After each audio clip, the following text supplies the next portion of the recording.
Hello and welcome to another one of our videos where today I'm looking at what's relatively quite a very simple exercise, but for most people will actually find it very challenging. So let's have a look at this. So basically this is also a great way to use an assessment to help identify glute weakness or slash core instability.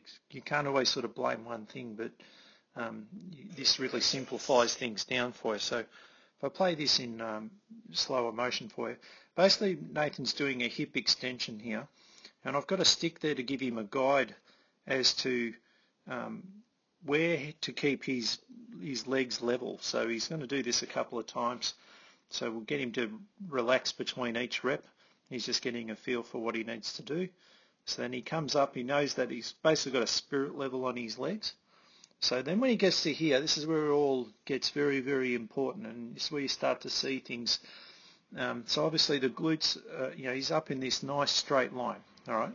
So the glutes are sort of pushing up, giving him good strength through there, but he's also got to have great stability through here, or else we will start to see a hip hike where and it'll actually happen before they lift the leg. You'll actually see the hip moving and drop on one side before they even lift it. So here is where he's keeping good strength on one side, and this way, if you're looking carefully, you'll see that this hip will drop if this leg on the other side is weak, or he has instability through there, or both at the same time.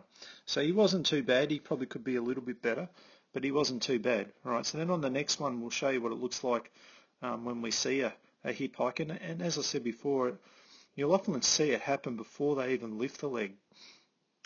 So they'll come up in two legs quite fine. Everything looks great, and then just before that, see how that hip dropped? So you'll see as he's demonstrating the poor form here, if I just take it back, and you'll see this is where he's right up at the top here. So you see that?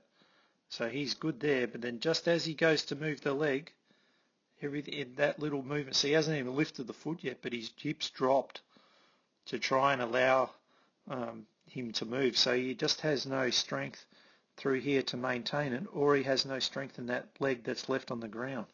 So that's why it's a great way to sort of use as a test, and also where the test becomes the exercise.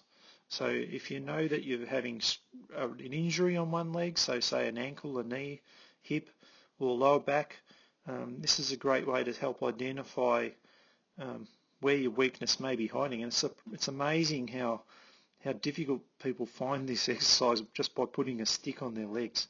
Without the stick, you don't really get a barometer for the cheating mechanism that you're about to apply. When you put a stick there, you can really sort of sense it that you don't want to move.